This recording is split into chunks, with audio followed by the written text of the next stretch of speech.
Hey, what's up, everybody? Welcome into the Fantasy Six Pack Network. I'm your host, Dylan Clemons. My co host today is Joe Bond, founder of Fantasy Six Pack. And we are continuing our training camp check in shows where we are going around to all 32 NFL teams and interviewing a writer or reporter on what they've heard or seen at training camp. In this episode, we are talking the Jacksonville Jaguars. And here helping us do so is Daniel Griffis, who covers the Jaguars for Jaguars on SI. Daniel, appreciate you giving us your time in such a busy part of the year. How are you doing today? Good. Thank you guys for having me. I'm very glad the football's back. I finally have something to write about rather than posting the same old stuff from last season. So it's hope for the future now instead of retrospective. Absolutely. As long as football's back, it's fantastic. I got caught watching the Patriots Eagles preseason game last night. I'm like, I love this. I love it. I'm so Before sorry. we jump before we before we jump to the interview, I want to remind everyone, please hit that like button, please subscribe to the channel and hit that bell for notifications so you know when a new video drops. Then head on over to fantasy6pack.net/plans to become an all access member, where you get access to our award winning rankings, draft cheat sheets, and our F6P Discord, where you get your custom league advice from anybody on the Fantasy Six Pack staff. And that truly is the best part of it. You could also save a little cash right now by using promo code F6P NFL24 and you get 15% off. But without further ado, Joe, let's jump right into it and hit Daniel with the first question we got for him. Yeah, so start here with Trevor Lawrence, who struggled a little bit last year, dealt with the injury, wasn't quite the same after that happened, but I mean, even before that, there was still not quite the same production we were seeing in 2022 from him. So in camp, are you seeing him? First off, is he healthy? And second, are we seeing more of the 2022 version of Trevor Lawrence or the 2023 version of Trevor Lawrence? You'd hope that he'd be better than both. Yeah, bro, The- yes. yeah, he looks healthy. He's running around. He's being normal Trevor Lawrence out there. He's looked really good, especially in the last week. The offense has done really really well against the Bucks in joint practice, so that's encouraging to see. He's got some new weapons. Him and Gabe Davis have already developed a pretty good connection there, so that's also really good to see. Um, he had his struggles last year. Fumbling is probably his biggest issue, Mhm. aside from his injuries. The injuries really hurt him last year. He was dealing with injuries pretty much the entire season. The Saints game, he had a knee injury on Thursday Night Football that he was trying to play through, and then the ankle injury happens against the Cincinnati Bengals. And at the time, the Jaguars were 8-3 in the top seed of the AFC. They lose Trevor Lawrence to his ankle injury. They lose Christian Kirk to his uh, they call it core injury, and groin is a better, but Uh-huh. those two hurt, and the Jaguars never really were able to get back from that, and lost. I think was it five of the last. They lost like five of the next six games, and the run game never really was able to support them either. Yeah. Yeah, Yeah, I for mean, sure. it hopefully we get Trevor Lawrence back. I know he's not like the biggest runner, but he is able to scramble. He can use his legs to his advantage and kind of get out of the pocket and get out of trouble. But when you're dealing with a knee and then that ankle injury, it just wasn't the same. And you could tell it was really affecting his game overall. He was having trouble like pushing off of that leg and really getting that ball downfield. So hopefully hearing that he's healthy is good, and my dynasty team needs it. So he's my QB. Let's go. Absolutely. Looking at the backfield side of things, and Travis Etienne's coming off a season where he had a massive workload. I want to say close to 300 touches um, last year. Who we were unsure if he had the body type to be able to sustain that, which he did. He stayed healthy for all 17 games, but we saw his production dip as we got further and further into the season. Daniel, do you expect another big workload season for Etienne, or is Tank Bigsby going to eat into some of his work? Bixby's looked really, really good. On Wednesday, he had 4 or 5 touchdowns. He's in practice against the Bucks. He's been about the only Jaguars running back to be able to gain any yards. Jaguars O line has been struggling to run block. to the surprise of no one. They retained 4 of the 5 starters from last season. Mitch Morse replacing Luke Fortner is the only change there. Um, you're hopeful that so guys like Anton Harrison and Ezra Cleveland coming in can help that. Anton Harrison didn't do a whole lot of run blocking at Oklahoma. Came in last season, and that was something that he struggled with. He's great in pass protection, but he needs to get better in run blocking, as does the entire Jaguars O line as a whole. Um, I don't expect Bigsby to chew in too much to Etienne's load. Um, I would hope that Etienne's load isn't as high. I'd like to see it somewhere between 2022 and 2023. I think that that's Mhm. probably about right for him. Um, Kudos to him for staying healthy. He played 17 games last year as the Jaguars' primary running back, and they gave him a lot of looks, as well as a receiver. He got a lot of looks. Mhm. And 2, fumbling. Fumbles were a concern his first season in 2022. Cleaned that up last year. He had 0. So that's really good to see.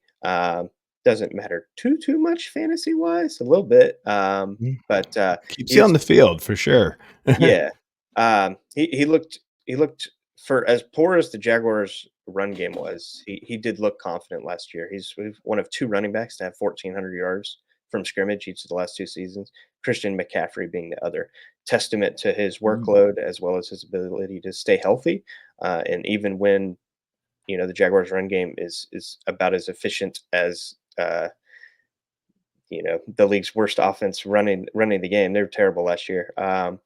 He still put up 1,400 yards from scrimmage. The Jaguars were last in yards before contact, 0.79 yards, Whoa. dead last before contact. So that's something the Jaguars really need to work on. Just be like below average. Just don't be the Right. worst. And Yeah. Etienne should really shine next year, and I think he has a big year. It may not be his biggest statistical season, but he should definitely be more efficient runner. No, good to hear. I like Etienne. I liked him coming out of college, so I like to hear that. But let's jump over to the receivers here, and we know Christian Kirk is the guy. Um, but who right now is having the bitter impact between some of the newcomers here? And so we'll focus on Gabe Davis and Brian Thomas. If you asked me last week, I would have said Gabe Davis. Him and Trevor have they've developed a connection now at receiver. We're seeing a lot more middle of the field stuff for Gabe Davis, which is awesome because that's an area that the Jaguars just do not throw the ball to the middle of the field. It doesn't. Calvin Ridley's route tree last season was like sidelines only, basically come Yeah. back outs, and So it's crazy. and I was very confused. You have a guy that's renowned route runner, and you just don't send him over to the middle of the field. Don't put him in the slot. Don't put him in motion. I think it really hindered their ability to make plays with Calvin Ridley last year. The biggest defender on the defense is the sideline, and you're just hindering yourself there.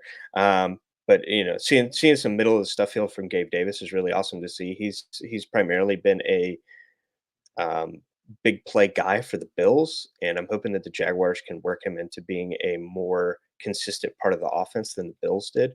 And the Jaguars have the hole for that. They just lost their number 1 receiver last year in Calvin Ridley, and now they have big shoes to fill and targets to Mhm. fill. Calvin Ridley saw a lot of targets last year, especially in the red zone. 40% of the Jaguars' targets in the red zone were to Calvin Ridley, and their second number 2 option was Zay Jones. So Yeah. that's an area that Jaguars are going to be looking to. Who's going to fill that role? BTJ had 17 touchdowns last year, led college football, and Gabe Davis is going to have to look get some of those looks as well in the red zone. Yeah. Gabe Davis he's got the talent. We just saw him take games off, it felt like, at Buffalo, or just game planned out of the game. I have no idea. Like, literally zeros across the board from Gabe Davis sometimes. And then he goes off for like 3 touchdowns the next game. It was maddening to like have him. So I know fantasy managers are, and I'm one hesitant to pull the trigger on him in drafts, but when it's that late, I'm going to take a shot on the guy who's got the talent like that and hope that this team can figure out how to use him. And so that's good to hear that they're moving him around and getting him open in the middle of the field. That's more what I expect probably from BTJ this season. I don't know that BTJ is going to be the consistent player, Yeah, but I think that he's going to be a guy to have those big games. sure. Like he had the 42-yard reception criminally underthrown by CJ Beathard against the Chiefs this past weekend. And on Wednesday, he caught like a 60, 65, 70-yard bomb from Trevor. None of the Bucks DBs could cover this guy. He's blowing by them. So that's really good to see. He's good. He's Um, really good. Just a and if little overshadowed on on his own team, mhm. but he's super good. And if he can draw some of that attention away from, being just a threat as a deep threat from Gabe Davis or Evan Engram or Christian Kirk, you may see the Jaguars offense open up a little bit and especially over the middle of the field. I like it. I like it. For sure. Looking at another pass catcher in this offense, and it was a pretty interesting season from Evan Engram last year, who saw a massive amount of volume, 140, 150 targets, somewhere in there. Do you think that was the product of Trevor Lawrence being injured, just kind of trying to get the ball out of his hands as quick as possible? Like Ingram only saw an ADOT of around 5 yards, which is kind of abysmal. But do you do you see Ingram replicating that type of target volume, or do you see him kind of fading into the background a little bit this season? I don't know that statistically maybe fading into the background's the correct term. Trevor loves him. Obviously, I think he had 116, 114 catches last season. 116 is the tight end record all time, and Mm, 116 is also the Jaguars' all-time catch record set by Jimmy Smith. And I was really hoping he could get there because that would have been awesome to right. break the tight end Yeah, record right. and the Jaguars' Yeah. all-time record. Yeah. But that's the kind of receiver that he is. The Jaguars love his yak ability. He's really good at it.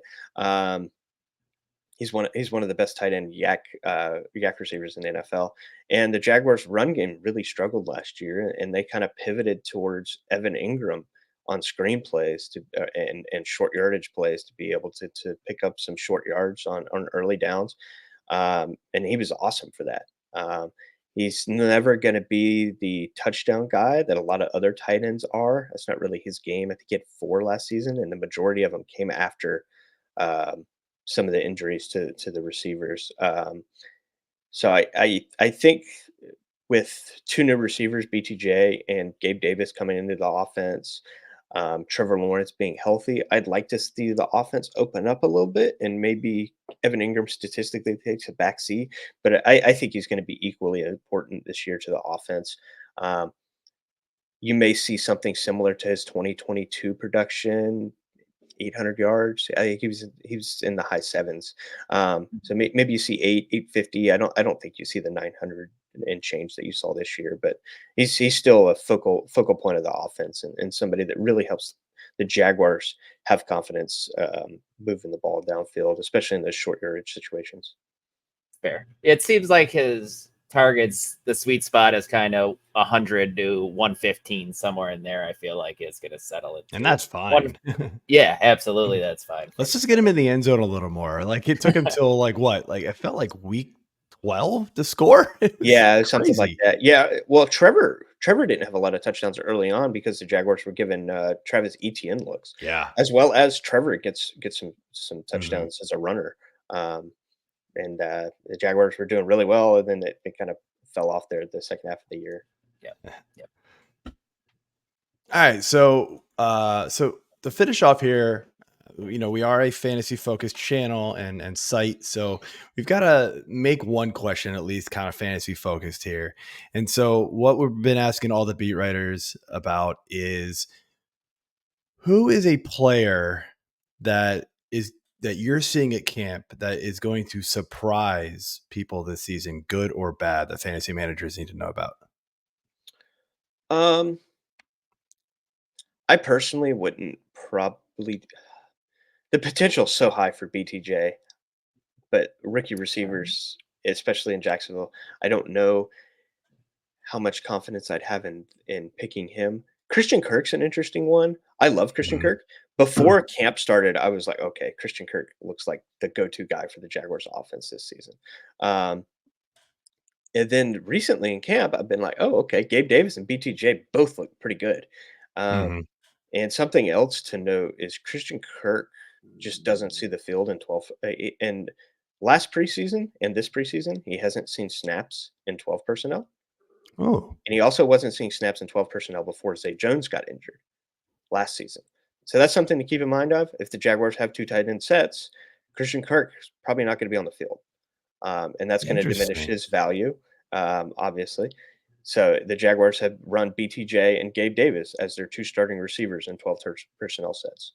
That is interesting to know. That's some great info, because I thought this entire I've been offseason that loving Christian Kirk was And the hands down the guy, and he always goes undervalued in fantasy drafts. And every year. he's gonna produce. I'm sure he's gonna have a good season. I don't know if he's gonna break 1,000 or put up some, incredible season. Before this pre-camp started, I was like, all right, he has to lead the team in targets. He's the only one coming. He's the only receiver coming back for Trevor. Right. You have 2 new guys who are not consistent receivers. BTJ's coming in as a rookie, and Gabe Davis has never been like a focal point of an offense. Mhm. And then now with camp, with how good BTJ and Gabe Davis have looked, you still have Evan Engram who's going to see a ton of targets. Etienne's going to get his targets as a runner, as a receiver as well, running back. I expect it to be pretty widespread, but I don't think that Christian Kirk is going to have as many targets as I originally thought going into this season. I don't think he's going to be. I don't really know that there's going to be a clear cut number 1 in Jacksonville this season, which I'm fine with. I'm good spreading the ball out. Yeah, absolutely, fair enough. But that is interesting to take note of. So, all right, so that's all we've got for the Jags. Daniel, I want to thank you for coming on. This has been great information, and I hope everybody was able to take something away from it for their fantasy drafts. But before we let you go and close up shop here, let everybody know where they can find you and what you got going on this year. Oh, my main focus, I guess, is in sports data, which it really is good for fantasy football guys. Like that tidbit there on Christian Kirk not playing in 12 personnel sets. I went to Florida, majored in sports journalism and focused in data journalism, and that's been something that I've tried to provide Jaguars fans in general, but also NFL and college football fans or NFL draft fans of like, it's never this is the one answer to something. I never want people to think that's what data is. There's always more to, like for instance, the Jaguars were one of the least pressured teams last year in the NFL. Well, yeah, Trevor Lawrence is getting the ball out second fastest in the NFL. So you're not going to get pressured a whole lot when he's throwing 4-yard passes to Evan Engram.